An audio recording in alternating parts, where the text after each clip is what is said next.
I wear a few hats. So I am the National President of the Planning Institute of Australia, but I'm also work for MWH, a global engineering firm who does a lot of work in the region here. And I am a former Queensland Reconstruction Authority employee. I was one of the first employees on after the floods and Cyclone Yasi back in 2011. So have been working in this field for some time now. Clicker. What I really wanted to talk to you about today is obviously this region understands exactly what's happened most recently, but it's been happening for some time, and there's a lot of people out there questioning climate change. In fact, it was almost illegal to use the term climate change in Queensland under previous administration, and whether you believe in climate change or not, have a look at what's happened in the last few years. And the reality is that what we see in Queensland is disasters on a regular basis. They happen every year. And if we think it's something that's only quarantined to other places or other states, we need to think again. We experience obviously cyclones, very, very severe cyclones, flooding on a regular basis, droughts and bushfire. And if we have a look right across the country, we are the most exposed in terms of natural disasters of any state.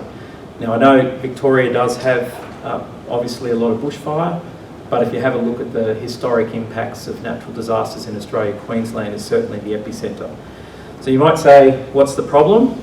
Well, the problem is we probably haven't done planning well enough in the past, but that's not as a criticism of our forefathers who came before, many of whom established our cities and towns in areas which were close, say for example, to rivers and creeks for the reason of access, transportation, water for stock and crops. So we live with the decisions of the past, so we have to make the best with what we have. In terms of disaster resilience in the built environment, you might say, well, what is it? And there's been plenty of people who have actually tried to give a definition or understanding of what resilience means. And the simple one for me is it's really around people, property and our infrastructure of our cities and towns. It's about adapting those and minimising the burden in responding and recovering from future events. So it's simplistically, it's just making sure that we learn from what's happened in the past and that we're better at it for the future. It's not rocket science. The Commonwealth Government, about 4 or 5 years ago now, released the National Strategy for Disaster Resilience. And that national strategy provides all of the very important points that you would expect to see in a national strategy about how we improve our level of resilience. And they came up with 7 key priority areas.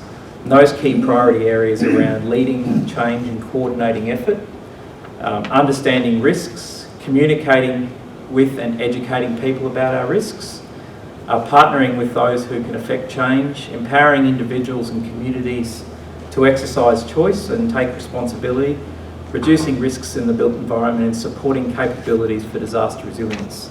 The one I'm really most focusing on here is around reducing risks in the built environment. So what do we need to do as a nation, as a state, as a city to reduce the risks in the built environment? Now, there are a number of ways in which you can do that, and I'm just going to run through a few of those this afternoon. Now, that's the good news.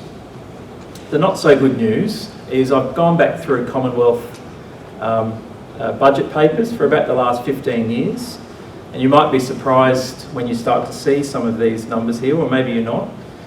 But I'm going to point the finger firmly at decision making that comes out of Canberra in relation to investment in mitigation and resilience.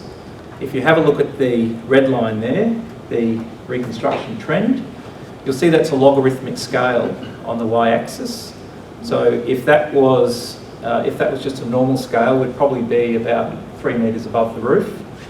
That's what's being spent annually on reconstruction activities nationally, on rebuilding infrastructure.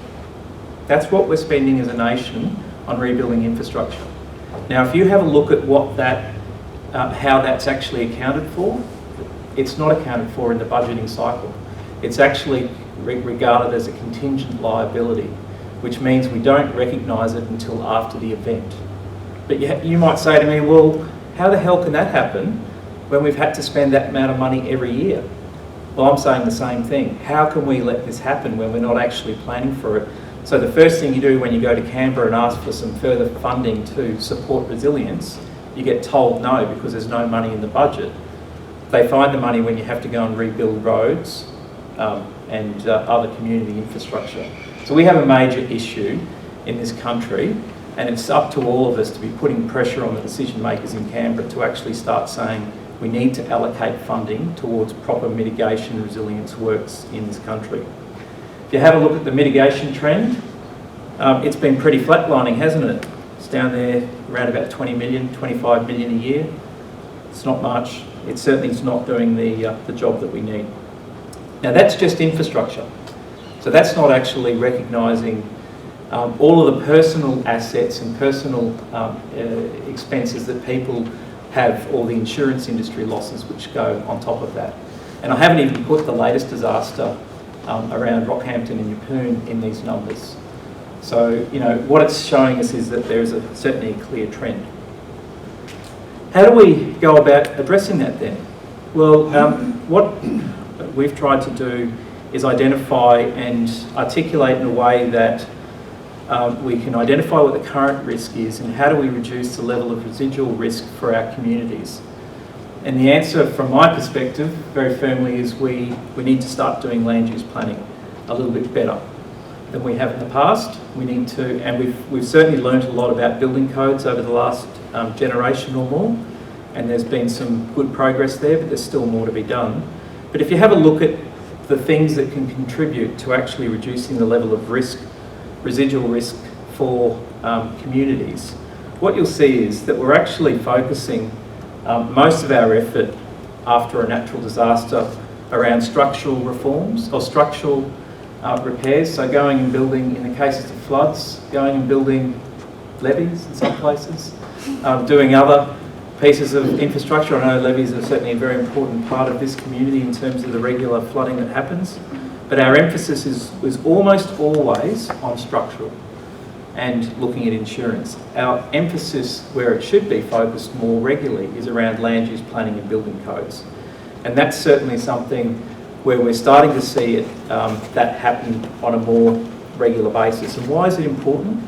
Because we know governments, whether it's local, state or Commonwealth, actually do have less money to do things. We know that we have communities right across the country who are all vying for that very finite resource of funding. So we need to actually learn from what's happened in the past. Similar to what happened with the building codes after Cyclone Tracy in 1974, when 71 lives were lost.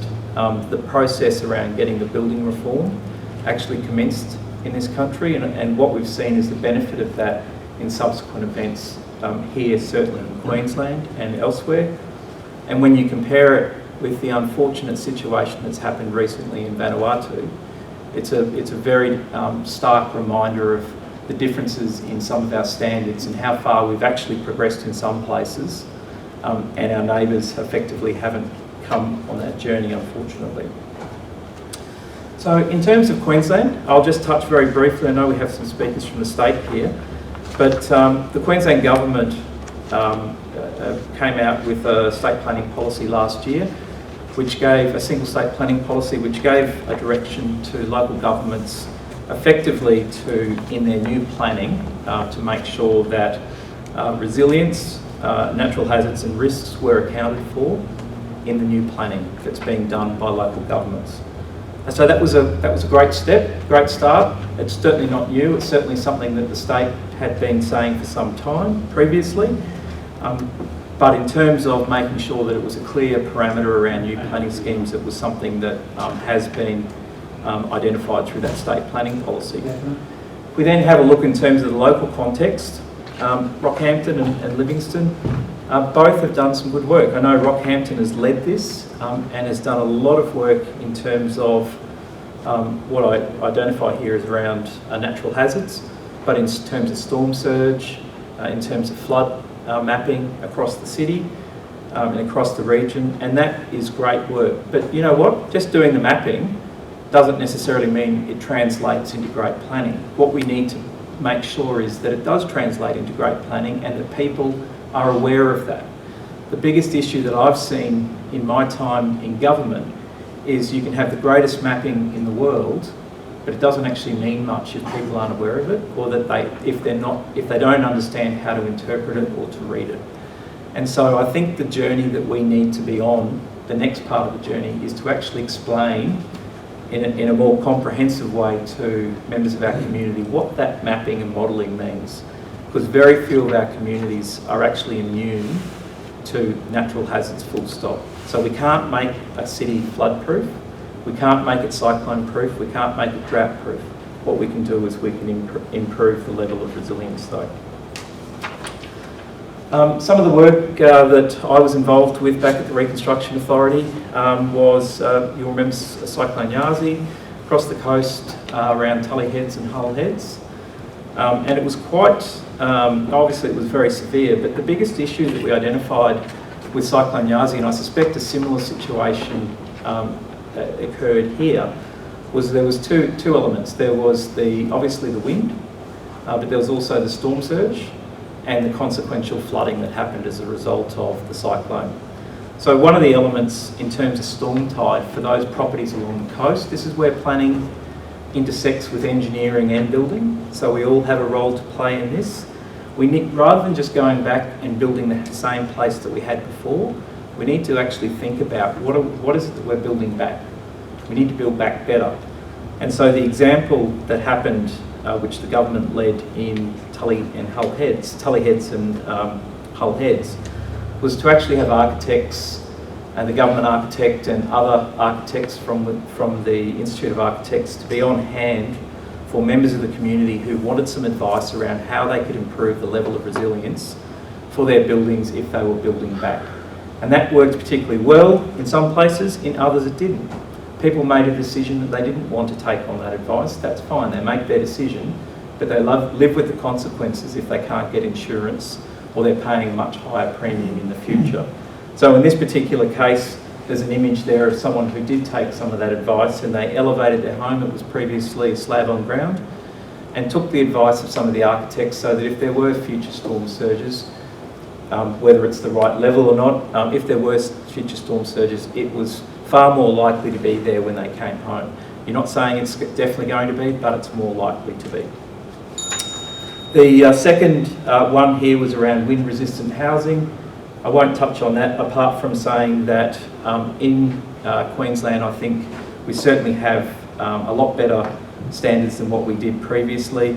The evidence that we've seen previously has been that garage doors and other openings tend to be the point at which most of the failures occur. The one thing I will make a note here is it's about maintenance. So the advice that needs to be going to the members of the community who have been through a cyclone and their roof is still on, don't assume that it'll be on after the next one if all of the tie downs have been weakened or loosened. So the very strong advice to members of the community is that even if you've survived it, you really should be getting in there and inspect, or having someone get in there and inspect it to make sure that that it will be there after the next one. And look, just finally, I was also involved with the Grantham relocation, and it's really not a particularly relevant situation here, but the main emphasis out of the Grantham redevelopment or the relocation was really around identifying a vision for what the community wanted to achieve and then going and doing it.